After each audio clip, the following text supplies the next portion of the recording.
হিমাচল প্রদেশের সিমলা এই শহর আমার প্রথম দেখাতে দারুণ ভালো লেগে গেল।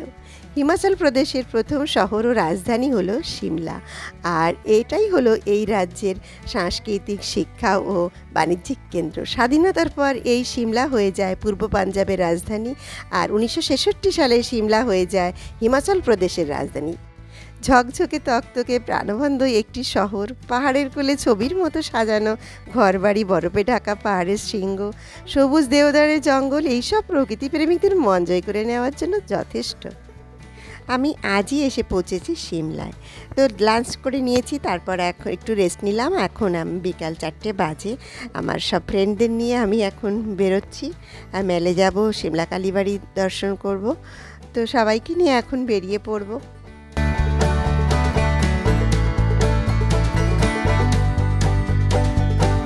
সিমলা এলে অন্তত 2টো নাইট স্টে না করলে এখানে ঠিক মতন কিছু দেখা যায় না।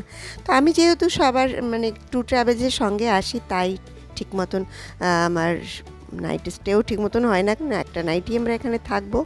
তো এখন আমি যাচ্ছি সিমলা, প্রথমে যাব সিমলা কালীবাড়ি। দেখো এখান দিয়ে উঠছি, প্রচুর সিঁড়ি দিয়ে আমাকে উঠতে হবে, আর নিচ থেকে একটা রাস্তা গেছে, এটা ঘুরে আসতে হবে। এটা তুমি গাড়ি করেও উঠতে পারো, এখানে অনেক সিঁড়ি ভেঙে সোজা উঠতে হয়। তো এখান থেকে পুজোর ডালা নিয়ে সিমলা কালীবাড়িতে এখন ঢুকতে হবে।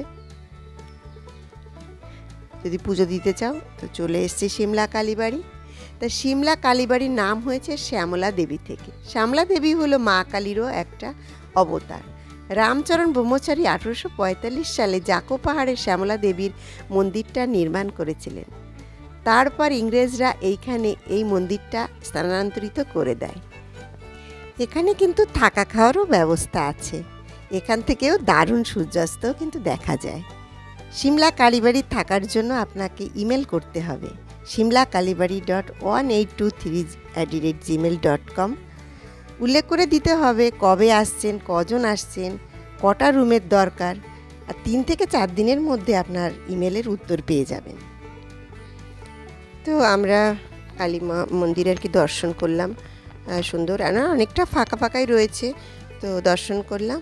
তো বাইরে দেখো সুন্দর যে ভিউটা দেখতে পাচ্ছ, আজ অনেকটাই ফগের কারণে ঠিক মতন দেখাতে পারছি না, পরিষ্কার দেখা যাচ্ছে না আর কি। তো খুবই ভালো লাগছে এখানে এসে। তবে কি এখানে এসে একদিনের জন্য আসলে একদমই ভালো লাগে না, তার কারণ সব কিছু দেখাই যায় না, 2টো নাইট মিনিমাম স্টে করতে হয়। তো মন্দির চত্বর খুব ভালো লাগছে, পুজো দিলাম, এত সুন্দর। সিমলায় এসে সত্যি খুব মন ভালো হয়ে গেল এই মন্দিরটা দর্শন করে। তো সবাই এখন ভেতরে মাকে দর্শন করছে, ভেতরে ক্যামেরা নিয়ে ঢোকা নিষেধ। তো আমি বাইরের থেকেই ছবিটা নিয়ে নিলাম আর কি, মায়ের ভিডিওটা নিলাম।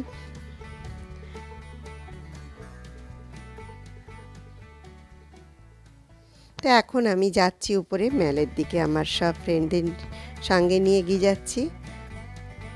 দারুণ লাগছে এখন সবাইকে নিয়ে হাঁটছি, দুদিকের পরিবেশ খুবই সুন্দর, খুবই সুন্দর লাগছে দুদিকের পরিবেশ। তো আমার সব ফ্রেন্ড দাদাদের সবাইকে নিয়ে এখন যাচ্ছি আমরা মেলের দিকে।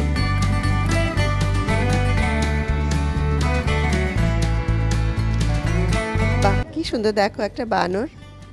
তো এই যে বাঁদিকে যেটা দেখতে পাচ্ছ এটা হলো মিউজিয়াম। তো এখন আমরা আর মিউজিয়ামে ঢুকবো না, তো সামনের দিকে এখন এগিয়ে যাব। তো ওই যে দূরে দেখতে পাচ্ছ এটা হলো জাকু পাহাড়। ওই জাকু পাহাড়ের উচ্চতা হলো 8054 ফিট। এখানেই হনুমানজির মূর্তি আছে। দশেরাতে এখানে বড় করে উৎসব হয়। এই মূর্তিটি বিশাল উঁচু, এর উচ্চতা হলো 108 ফুট। পুরাণ অনুযায়ী যখন হনুমান যে মৃত সঞ্জীবনী খোঁজ করছিলেন তখন উনি এখানে বিশ্রাম করেছিলেন। 4ই নভেম্বর 2010 সালে 1.5 কোটি টাকা খরচ করে এই মূর্তিটি নির্মাণ করা হয়েছিল। তো আমি যেহেতু উপরে যাচ্ছি না মন্দিরটির কাছে পাহাড়ে, ওই জায়গাটা হচ্ছে সিমলার সবথেকে উঁচু জায়গা জাকু পাহাড়। তো তার জন্য আমি নিচ থেকেই তোমাদেরকে এখান থেকে দেখিয়ে দিলাম জুম করে।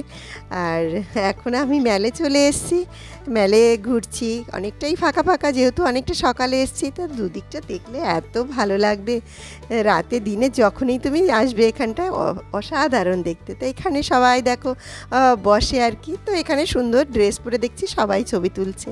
তো আমিও একটা সুন্দর ড্রেস পরে নিলাম, একটু কিছুক্ষণের জন্য কাশ্মীরি কলি হয়ে গেলাম।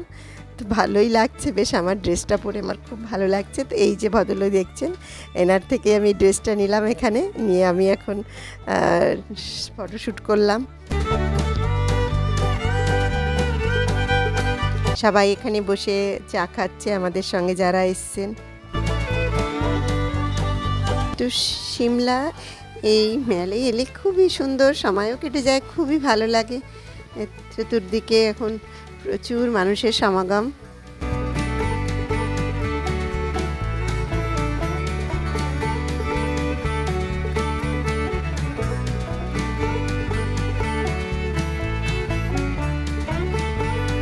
এখানে প্রচুর দোকান, এখানে টুকটাক সব কিছু পাওয়া যায়, তবে কোয়ালিটিটা খুব একটা ভালো না।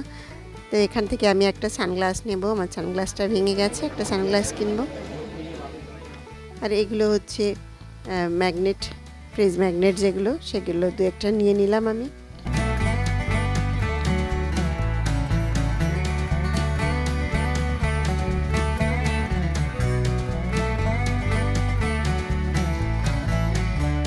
চতুর্দিকে দেখছি সবাই ফটোশুটে এখানে ব্যস্ত। দুধারে ছোট ছোট দোকান, আর ওই যে দূরে দেখতে পাচ্ছ এটা হলো ক্রাইস্ট চার্চ। সব থেকে পুরানো হলো উত্তর ভারতের সেন্ট জর্জ চার্চ, তারপরেই হলো সিমলার এই ক্রাইস্ট চার্চ। এই জায়গাকে তার রিজ বলা হয়। 1857 সালে এই চার্চটি প্রতিষ্ঠিত করা হয়েছিল। 1844 সালে 9 সেপ্টেম্বর কলকাতার ড্যানিওয়ান উইলসন এই চার্চটির ভিত্তি প্রস্তুত স্থাপন করেছিলেন। এই চার্চটি তখন বানাতে খরচ হয়েছিল 50,000 টাকা। ক্রাইস্ট চার্চের পাশেই হলো স্টেট লাইব্রেরি সিমলা। ব্রিটিশ আমলের এটা হয় একটা দ্রষ্টব্য। এখানে আপনি 1000-এরও বেশি দুষ্প্রাপ্য বই পাবেন। 1860 সালে এই স্টেটের লাইব্রেরি নির্মাণ করা হয়েছিল। মঙ্গলবার থেকে রবিবার এই লাইব্রেরি খোলা থাকে। এই যে রাস্তাটি দেখছো নিচ থেকে চলে গেছে, এটি তুমি জাক্কো মন্দিরের উপরে ওঠার জন্য করে রোপওয়ে করেও তুমি উঠতে পারবে। আর এটা হলো ঝাঁসি রানী লক্ষ্মীবাই এই পার্কটির মধ্যে। পার্কটি সকালে খোলা হয় 9:30টার পরে। তো 9:30টার পর সকাল থেকে খোলে, বিকাল রাত্রি 8টা পর্যন্ত থাকে খোলা।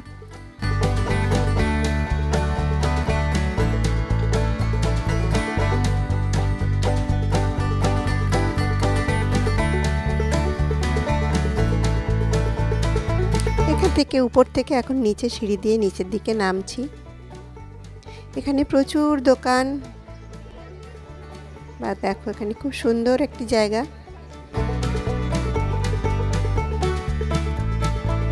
পাশেই থানা রয়েছে।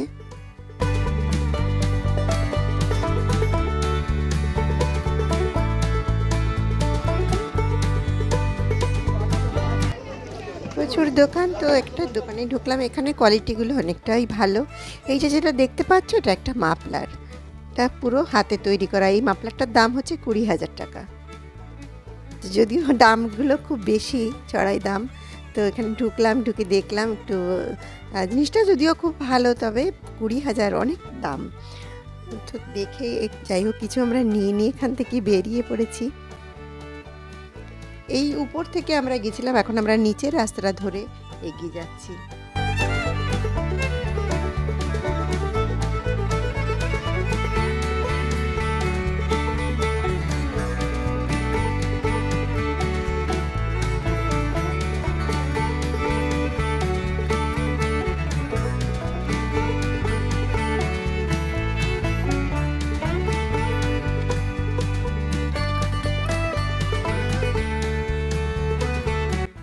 রাস্তাগুলো খুবই সুন্দর।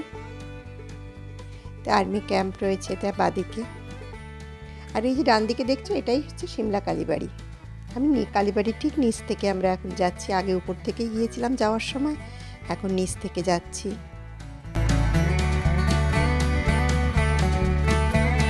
সন্ধ্যা হয়ে এসছে এখন একদম। এইটা দেখছো এটা হচ্ছে মিলিটারি ক্যাম্প।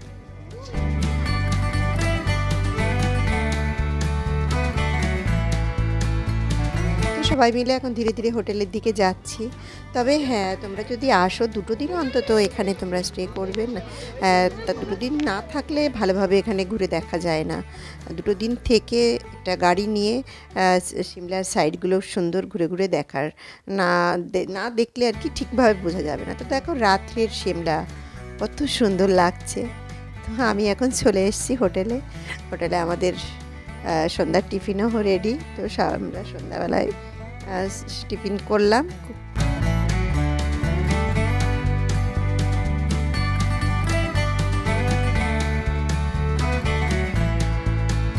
পরের দিনই আমরা মানে কাল সকালেই আমাদের বেরোনো, সকাল 8টায় আমরা বেরিয়ে যাব। Good morning. তো আমি এখন মর্নিং ওয়াক করতে বেরিয়েছি, সকাল সকালে রেডি হয়ে গেছি। আজই আমরা বেরিয়ে যাব। তো এত কম সময়ে থাকলাম, ভালোই লাগছে না, এত সুন্দর একটা জায়গা। তো আমি আবারও মর্নিংয়ে বেরিয়ে পড়েছি। আজ আমার সিমলা ভ্রমণের 2য় দিন। এটা আমার হোটেলের ঠিক সামনে, বেশ চড়াই রাস্তা, অনেকটা উঁচুতেই আমার হোটেল। তো এখান থেকে আমি সামনের দিকে আবার পরিষ্কার দেখা যাচ্ছে, পরিষ্কার আকাশ। তো দেখতে পাচ্ছি সুন্দর। কাল এখানে ভিউটা আমি একদমই দেখতে পাচ্ছিলাম না। তো দেখো নিচ থেকে যাচ্ছে, এখানে চতুর্দিকের ভিউটা খুবই সুন্দর। তো আমি সকালে একাই বেরিয়ে পড়েছি। আজ 8টায় আমরা এখান থেকে সারাহানের উদ্দেশ্যে রওনা হব। তো সত্যি বলতে কি, একদিনের জন্য আমি একটা নাইটে স্টে করলাম এখানে, একদমই ভালো লাগছিল না। তো ভাবলাম আমি একাই বেরিয়ে পড়ি, সাইডটা একটু সুন্দর আবারও দেখে আসি। তা কিছুক্ষণের জন্য আমি মর্নিং ওয়াকও হয়ে যাবে আর আমার ঘোরাও হয়ে যাবে, তাই আমি বেরিয়ে পড়লাম। প্রকৃতির এত সৌন্দর্য দেখো, কত সুন্দর লাগছে। পাহাড়ের কোলে ছোটো ছোটো বাড়িগুলো।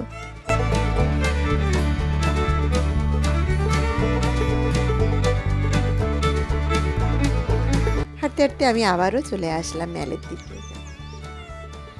চার্চের সামনে চলে এলাম।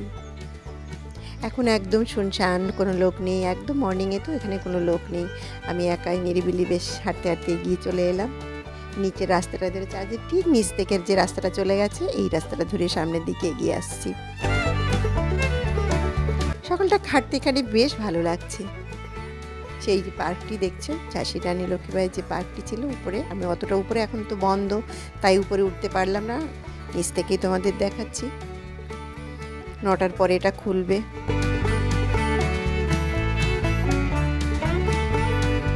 পরিষ্কার পরিচ্ছন্ন যে রাস্তা, খুবই সুন্দর। আপনারা চাইলে দ্য রিচ রোড বা ম্যাল রোড অনেক ট্যুর অপারেটর ঘোরাঘুরি করে, ওখান থেকে একটা গাড়ি বুক করে আপনারা সাইটগুলো দেখে নিতে পারেন। অথবা আপনারা চাইলে সিমলা স্টেশন বা হিমাচল ট্যুরিজমের অফিস থেকে কম খরচে সিমলার বিভিন্ন জায়গায় বাসে করে ভ্রমণের প্যাকেজগুলিও নিয়ে নিতে পারেন। তবে কি, এখানে 2 দিন 3 দিন না থাকলে, সাইটগুলো ভালো করে না দেখলে সিমলার কিছুই দেখা হবে না। এত জলদি জলদি যদি চলে যাওয়া হয় তবে সত্যিই মন ভালো লাগে না। এত সুন্দর একটি জায়গা, এসে 2 দিন ভালো করে যদি না দেখতে পারা যায় তবে সত্যি মনটা খুবই খারাপ হয়ে যায়। আজ যেহেতু আমাদের চলে যেতে হবে, তাই বড্ড মনটাও খারাপ লাগছে। তো আমি এখন ধীরে ধীরে এগিয়ে যাচ্ছি। এটা ঠিক আমার হোটেলের পেছন সাইডটা। আজ দেখো আকাশটা কত পরিষ্কার, ঝকঝকে রোদ উঠেছে, বাইরের ভিউটা দেখতেও দারুণ লাগছে। কাল যখন এসেছিলাম বড্ড মেঘলা ছিল। এখন বাজে সকাল 7টা। তো এত সুন্দর পরিষ্কার আকাশ, ভীষণ ভালো লাগছে। এটা ঠিক আমার হোটেলের পেছন সাইড। তো মনে হচ্ছে আরও 2 দিন এখানে থেকে যাই। তো সেটা আর হবে না। আজ আমি সারাহানের উদ্দেশ্যে রওনা হব। তো আজকের মতন ব্লগটা আমি এখানেই শেষ করছি। আবারও একটা নতুন ব্লগ নিয়ে তোমাদের সামনে হাজির হব। আজকের মতন এখানে রাখি, বাই।